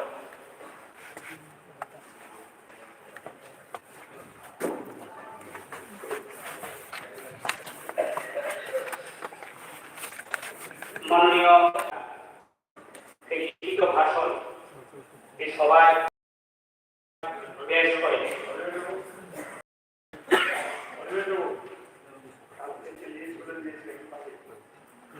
আমি ওনার এই ভাষণের প্রতি পূর্ণ সমর্থন জ্ঞাপন করছি। সঙ্গে সঙ্গে এই ভাষণে অ্যামেন্ডমেন্ট এনেছেন 18 জন সম্মানিত বিধায়ক, 130টি। আমি এর তীব্র বিরোধিতা করছি। মাননীয় অধ্যক্ষ মহোদয়, মাননীয় রাজ্যপালের প্রত্যেকটি প্যারা ত্রিপুরার জনগণের সার্বিক বিকাশ উন্নয়নে এক সুন্দর চিত্র তুলে ধরেছে। গতকালকে পরিষদীয় মন্ত্রী মাননীয় রতনলাল মহোদয় উনি বিস্তারিতভাবে বিরোধীরা যে অ্যামেন্ডমেন্ট এনেছিলেন তাদেরকে তুলু ধুনা দিয়েছেন। সুতরাং এখানে আমি এই বিষয়ে কিছু বিষয় উত্থাপন করছি। প্রথমে এই প্যারা 6 নম্বর প্যারাতে মাননীয় রাজ্যপাল যেভাবে তিনি আলোচনা করেছেন, 3টি শব্দ এই প্যারার মধ্যে রয়েছে। সবগুলো পড়তে গেলে এতটা সময় আপনারা আমাকে দেবেন না, আমি জানি। তার জন্য আমি খুব ছোট আকারে বিশেষ বিশেষ শব্দগুলো এই সভাতে, এই মহতী সভাতে আমি উত্থাপন করছি। রাজ্য সরকার মুখ্যমন্ত্রী প্রফেসর ডক্টর মানিক শাহর নেতৃত্বে রাজ্যবাসীর সার্বিক বিকাশ, স্বচ্ছতা ও স্থায়ী উন্নয়নের লক্ষ্যে একাধিক পদক্ষেপ গ্রহণ করেছে। এই একটি বিষয়ের উপরে মাননীয় রাজ্যপাল ত্রিপুরার জন্য মাননীয় মুখ্যমন্ত্রী যে একাধিক যে পরিকল্পনা তিনি নিয়েছেন সেগুলো এখানে আমি এই বিষয়গুলো এখানে উপস্থাপন করার আগে বিরোধী দলনেতা সম্মানীয় অনিমেষ দেববর্মা মহোদয় এবং সিপিএম এর শৈলেন্দ্র মজুমদার দুটি বিষয় এনেছেন। শৈলেন্দ্রনাথ মহাশয়, শৈলেন্দ্রচন্দ্রনাথ মহোদয় দুটি বিষয়। একে আমি বিশেষভাবে যেহেতু অনিমেষ বাবু সেটা এনেছেন, তারা এখানে তাদের দল প্রথমে বিধানসভাতে তাদের সরকার এসেছে। তো সুতরাং তিনি যে বিষয়টা এনেছিলেন যে শূন্য পদ পূরণের জন্য, আমি ওনার বিষয়ে যেহেতু ওনারা বিরোধী দল, জনগণের বেকাররা কি চাইছে, যে বিরোধী দল হিসেবে তাদের একটা ভূমিকা থাকে, কোন বিষয়গুলোর উপরে বেশি জোর দিলে পরে বেকারদের হৃদয় জয় করা যায়, এই উদ্দেশ্য নিয়ে তারা এসেছেন। তাদের বিষয়ে আমার কোনো বক্তব্য নেই। সিপিএম এর সদস্য একই বিষয় এনেছে। কি এনেছেন উনি? হাজার হাজার সরকারি শূন্য পদে নিয়োগের ব্যাপারে রাজ্য সরকারের ব্যর্থতা সম্পর্কে রাজ্যপালের ভাষণে উল্লেখ নেই। বামফ্রন্ট সরকার যার বিষয়টা আজকে এনেছে শূন্য পদে, তারা প্রথম 10 বছর পরে টানা 25 বছরের শাসন ক্ষমতায় ছিলেন এবং 2018 সালে ক্ষমতা থেকে যান 50,000 উপরে শূন্য পদ রেখে দিয়েছিলেন। তাদের যদি লজ্জার থাকতো এত গর্ব কথা বলতো, কারণ এরা তখন সেই শূন্য পদ পূরণ করতে পারত। অনিল বাবুরা নতুন তারা বলতে পারে, কিন্তু সেদিন তারা এই শূন্য পদগুলো কেন পূরণ করেন নাই? এখন সরকারের এখানে এসে কিছু ভাষা তারা প্রয়োগ করছেন। আগেও করতেন যখন শাসনে ছিল, কি অবহেলিত, বঞ্চিত, চোষিত, লাঞ্ছিত, অত্যাচারিত। এর সঙ্গে এখন যুক্ত হচ্ছে কি এই সরকার আসার পরে আত্মহত্যা করছে, অনাহারে মৃত্যু হচ্ছে এবং সন্তান বিক্রি করছে। এই কথাগুলো বলে বলে দীর্ঘ 40 বছর কংগ্রেসের মাঝখানে 5 বছর মানুষের মানসিকতার উপরে আঘাত করেছিলেন। বিশেষভাবে এসসি এসটি জনগোষ্ঠীকে এভাবে উত্তপ্ত করেছিলেন যে আপনাদের এরা শোষণ করছে, বঞ্চিত করছে। সমাজে ধনী ব্যক্তিরা যারা অর্থনৈতিক ভাবে দাঁড়িয়ে রয়েছে, এভাবে এক বিরোধ দ্বন্দ্ব তারা দীর্ঘদিন ত্রিপুরাতে করে ত্রিপুরা উন্নয়ন উন্নতি অগ্রগতিকে কয়েক বছর এরা পিছিয়ে দিয়েছিলেন। আমি মাননীয় অধ্যক্ষ এরা বিকশিত ভারত সংকল্প যাত্রাকে উন্নতি করছেন, সরকারের টাকা খরচ করছে। ভারতবর্ষের প্রধানমন্ত্রী নরেন্দ্র মোদীজি উনি প্রথম পাতা ছোট্ট আমাদের সংকল্প বিকশিত ভারত, তিনি কি বলেছিলেন শুনে রাখুন যে মানসিক অবস্থা নষ্ট করা আর ভারতবর্ষের প্রধানমন্ত্রী গরিব অন্তর ব্যক্তিদের কিভাবে উৎসাহিত করে প্রথম পাতায় তিনি লিখেছেন দেশের গরিবরা এই প্রথম নিরাপত্তা ও মর্যাদা পেয়েছে। দশকের পর দশক ধরে যাদের দেশে বোঝা হওয়া হয়েছিল আজ তারাই দেশের উন্নয়নের গতি ত্বরান্বিত করছেন। যাদের অবহেলিত বঞ্চিত মনে করছেন ভারতবর্ষের নরেন্দ্র মোদী, তাদের বলছেন তারা দেশে অগ্রগতিকে ত্বরান্বিত করছে। কৃষকদের তিনি করছেন অন্তরাতা এই শব্দগুলো দিন আপনারা শুনলেন। ভারতবর্ষের প্রধানমন্ত্রী বলেন কি পরিবার 140 কোটি লোককে পরিবারের সদস্য হিসাবে গ্রহণ করেছেন। তারপরে এই যে উন্নয়নমুখী চিন্তাধারা শুধু কথা বলে নয়, কাজের মধ্যে দিয়ে তা প্রমাণিত হয়েছে। 80 কোটি ভারতবাসীকে বিনা পয়সা চাল দিয়ে পৃথিবী কোন দেশ নজির নেই। বস্ত্র চাই, বাসস্থান চাই, স্বাস্থ্য চাই। নরেন্দ্র মোদী এসে প্রথম মানুষকে বিনামূল্যে অন্ন দিয়েছে। আন্দোলন প্রত্যাহার করে ভারতীয় জনতা পার্টিতে যোগ দেন।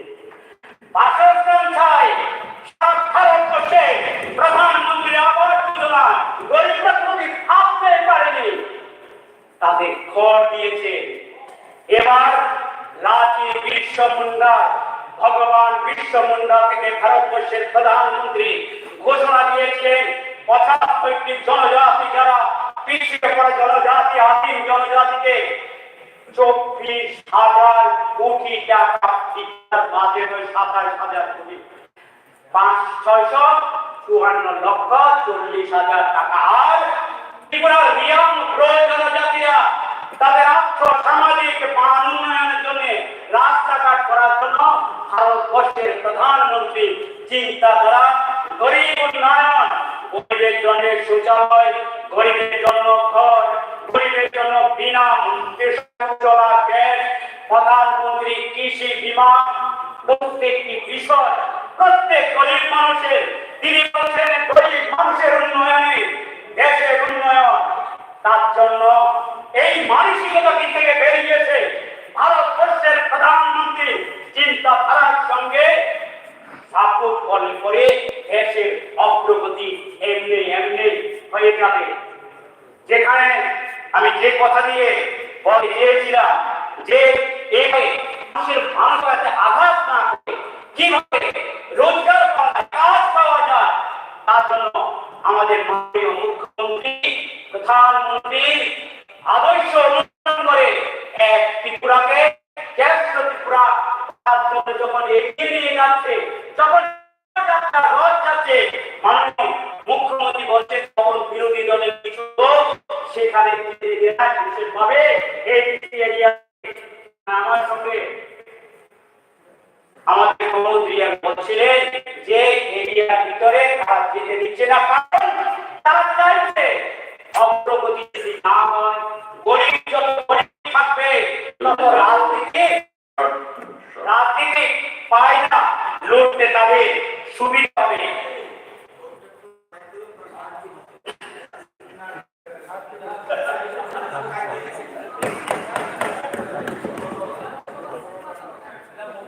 মাননীয় অধ্যক্ষ মহোদয়, মাননীয় মন্ত্রী মহাশয় বলছেন একটু নিচে কথা, ওদের কথা শুনে যখন আমরা চুপচাপ বসে থাকি তখন মনে হয় দাঁড়িয়ে যায়, কারণ সবার শৃঙ্খলা ভঙ্গ করার আমাদের এই জায়গায় রয়েছে তারও ইচ্ছা নেই, তার জন্য সেটা সুবিধা বলে একটু জোর করে বলছি।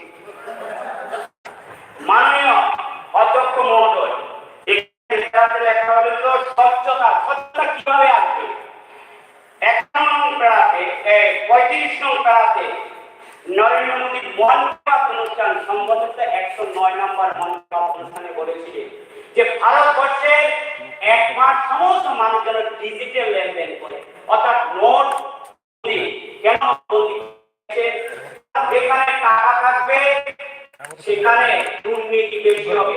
যখন অনলাইন ব্যবস্থা চলে যাবে তাদের সেগুলো বন্ধ হয়ে যাবে। কাছ থেকে টাকা নিচ্ছে, কোথায় থেকে টাকা নেওয়া হচ্ছে, সেগুলো অনলাইন ব্যবস্থাপনা করে আজকে তার গরিব মানুষরা ঘর পাচ্ছে।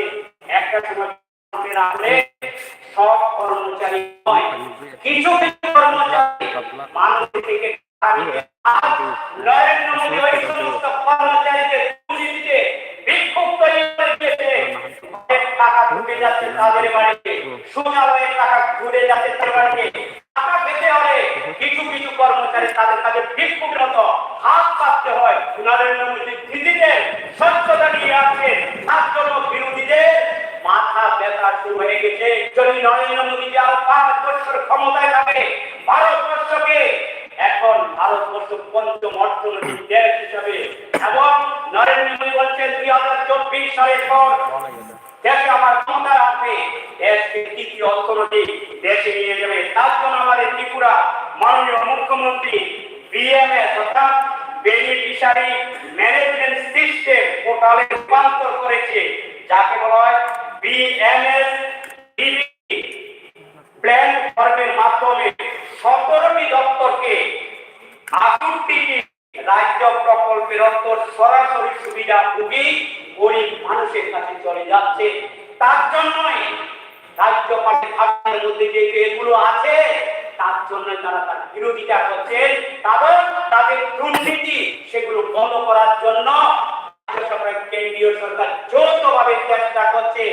নেতারা যে দুর্নীতি করছে, ওয়েস্ট বেঙ্গলে লক্ষ লক্ষ তাদের কাছে টাকা পাচ্ছে, যখন বিমুদ্রাকরণ হবে অর্থাৎ নোটবন্দি করা হবে তখন সেগুলো এই দুর্নীতি বন্ধ হয়ে যাবে। ডিজিটাল ব্যবস্থা, তার জন্য এই ডিজিটালের উপরে সবচেয়ে বেশি সুবিধা দেওয়া হয়েছে। প্যারা নাম্বার 51 সেখানে 47,000 আমাদের সেলফ হেল্প গ্রুপ করা হয়েছে। এখানে বিরোধী দলের প্রবীণ মোস্ট সিনিয়র বিধায়ক শ্যামল চক্রবর্তী বলছেন কি কেরালাতে রেগার টাকা 600 টাকা 600। ওনাকে জিজ্ঞেস করে মহাশয়, আপনার মাধ্যমে ওনাকে জিজ্ঞেস করতে চাইছি কেরালা ভাতা কত দেয়, কতজন ভাতাটা কত পাচ্ছে? ত্রিপুরা প্রায় 44 লক্ষ ভাতা পাচ্ছে 1000 টাকা করে। ভারতবর্ষের কোন রাজ্য নেই, ত্রিপুরা ছোট্ট রাজ্য, নিজস্ব আয় কম 250 আমি দিয়েছিলাম 250 তাদের সেখানে শুধু সেন্ট্রালের টাকা দিয়ে। এরপর বলছেন রেগার মজুরি, ত্রিপুরাতে যারা রেগার কাজ করে তাদের হাজিরা যদি হিসাব করা হয় বেশি পায় তারা হাজিরা। কিভাবে পায়? তারা 3 থেকে 4 ঘন্টা কাজ করে।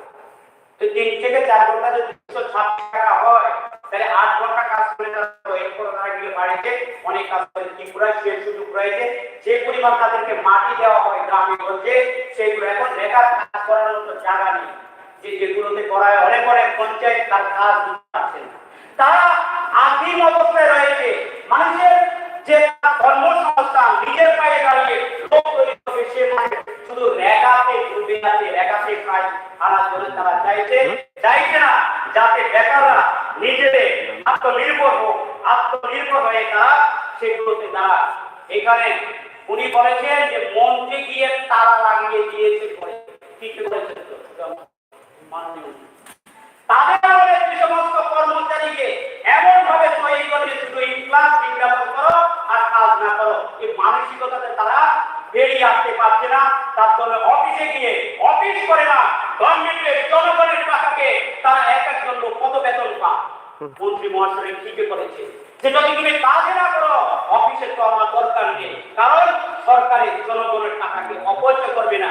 তারপরে সেটাকে বাড়াবা দিচ্ছে, কারণ এমন কিছু কর্মচারী তারা তৈরি করে দিচ্ছে সেক্রেটারি থেকে শুরু করে পঞ্চায়েত তালিকা পর্যন্ত এখন সরকারের কাজগুলো তারা যাতে ঠিকভাবে জনগণের কাছে না পৌঁছে একটা ক্ষুদ্র অংশ ষড়যন্ত্র করছে তাদের প্ররোচনায় মধ্যে দিয়ে।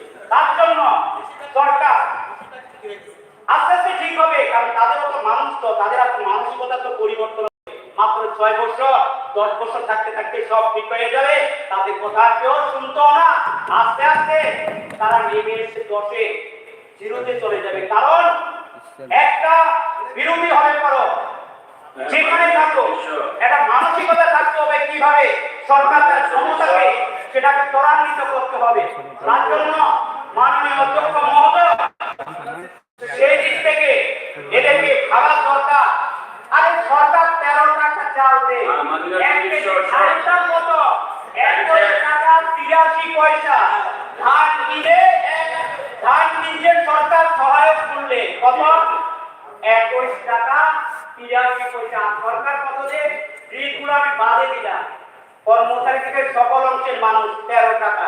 কোন দেশে আছে? স্বর্গের রাজ্যে আছে। তারপরে বলছেন নরেন্দ্র মোদী যে না, অভ্যাস পরিবর্তন করতে হবে আগে থেকে। কেন দিতে হবে। এই অভ্যাস ছেড়ে নতুন চিন্তাধারা সঙ্গে যুক্ত হন। মানুষ আপনাদেরকে সাপোর্ট করবে এবং জনগণ আপনাদেরকে আশীর্বাদ করবে আরো দীর্ঘদিন ক্ষমতা থাকার জন্য। মাননীয় অধ্যক্ষ মহোদয়, আমি অনেকটা সময় আপনি দিয়েছেন, তার জন্য আমি অনেক অনেক ধন্যবাদ জ্ঞাপন করছি। মাননীয় সদস্য পাঠানলাল চমৎকার।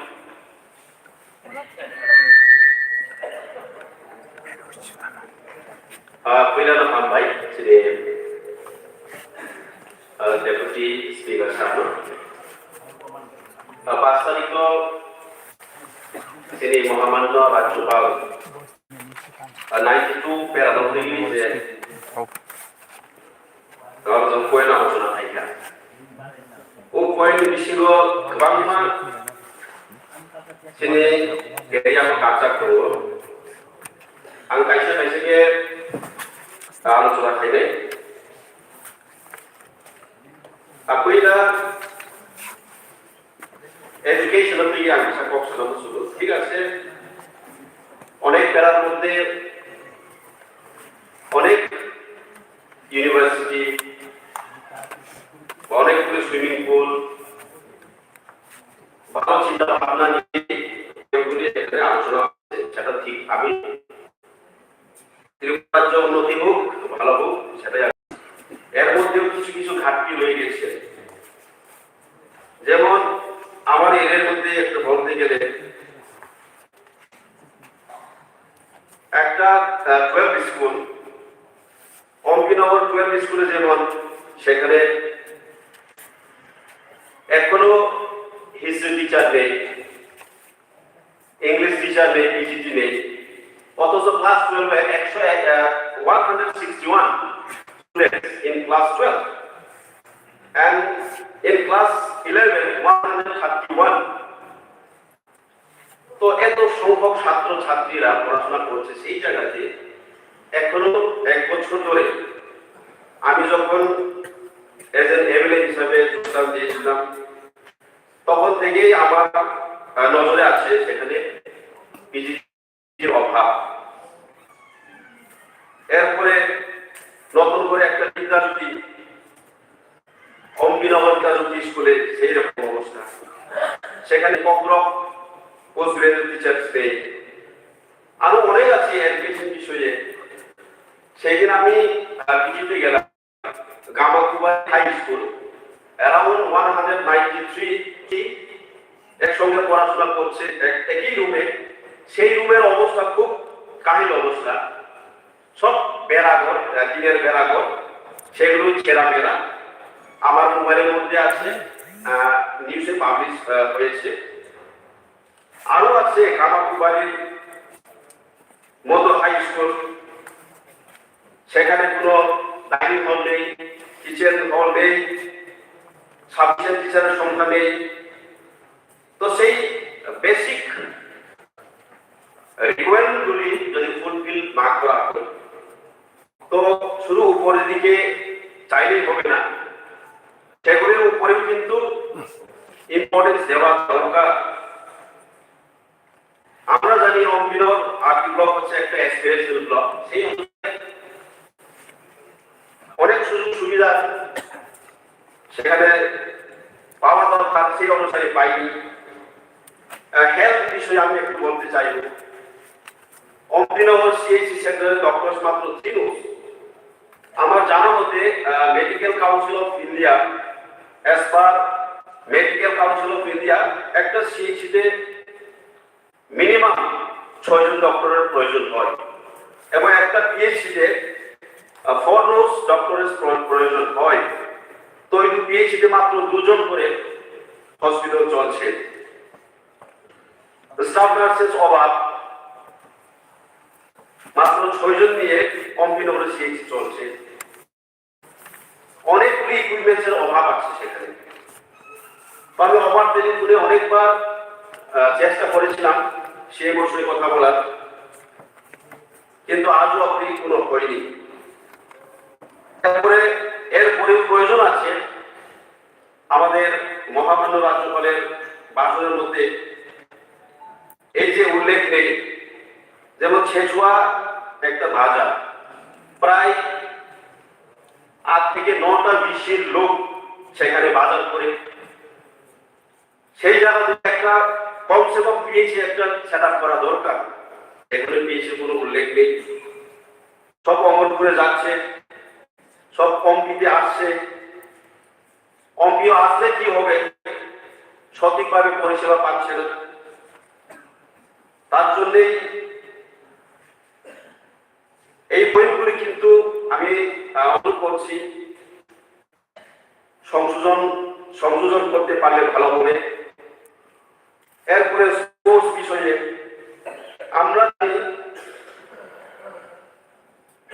ত্রিপুরা রাজ্যে ফুটবলে সবচেয়ে বোধহয় আমার এরিয়া থেকে কিন্তু প্রতিভাবান players, international football players, national football players কম করে না হলেও আমার এরিয়ার মধ্যে 50 জনের মতো আছে। এখন আমার কাছে একটা লিস্ট আছে, ন্যাশনাল প্লেয়ার্স যেমন সুকান্ত জমাতিয়া, রাজীব জমাতিয়া সবাই এডিভিশনাল প্লেয়ার। তো সেই অনুসারে সেই মাথায় রেখে, সেই পয়েন্টগুলি মাথায় রেখে সেখানে একটা স্পোর্টস বা একটা ভালো স্টেডিয়াম করা দরকার। তারা কিন্তু গ্রামে গঞ্জে মাঠে ছোটখাটো একটা মাঠে খেলা করে কিন্তু নিজেরা কষ্ট করে কিন্তু ন্যাশনাল মিট করেছে। ইন্টারন্যাশনাল প্লেয়ার্স অনেক আছে, আমার কাছে রিপোর্ট আছে। এখন আমি জাস্ট দেখে বলে দিচ্ছি, যেমন ইন্টারন্যাশনাল প্লেয়ার নীলা কিশোর জমাতিয়া, যারা স্পোর্টস বিষয়ে ওনারা জানবেন। ইন্টারন্যাশনাল প্লেয়ার আরো একজন আছে, নাম হচ্ছে তাল জমাতিয়া, আরো আছে জিতেন জমাতিয়া, অন্যান্য আরো আছে, বলে শেষ হবে না। তাই আমার অনুরোধ থাকবে যেন একটা ভালো স্টেডিয়াম, একটা স্পোর্টস স্কুল খোলার জন্য মাননীয় মন্ত্রীর কাছে একটা অনুরোধ থাকবে। এবং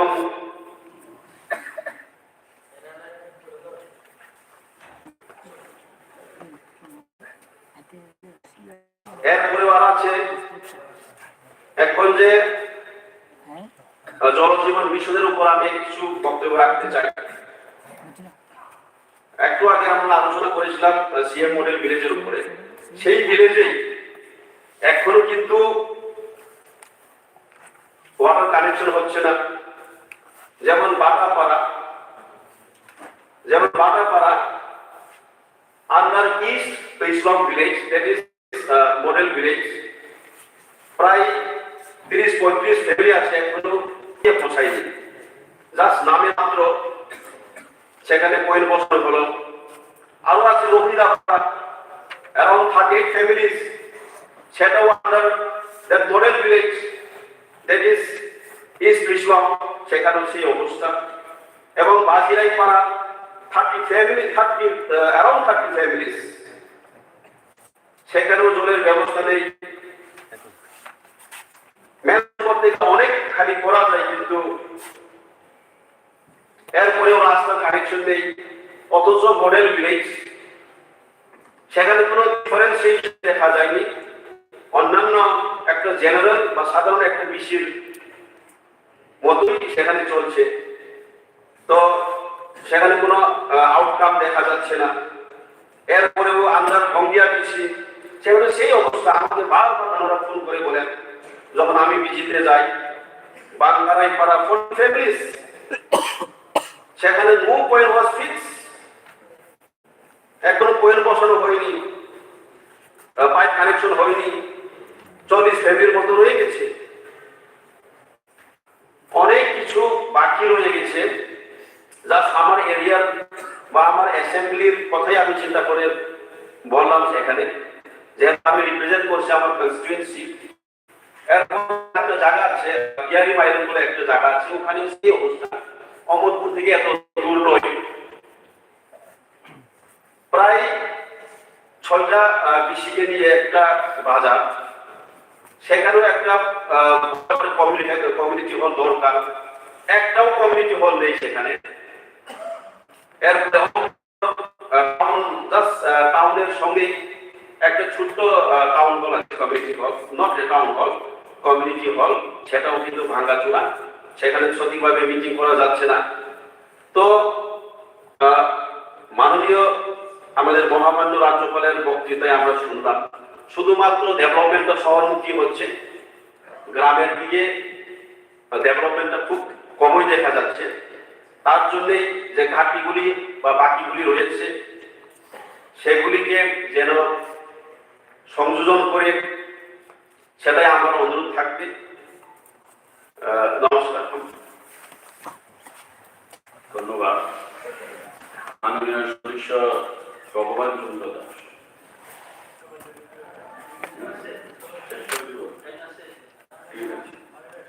তো আজকে আমাদের বেলা 2 ঘটিকা পর্যন্ত আমাদের আজকের এই সভা মুলতবি ঘোষণা করা হলো ধন্যবাদ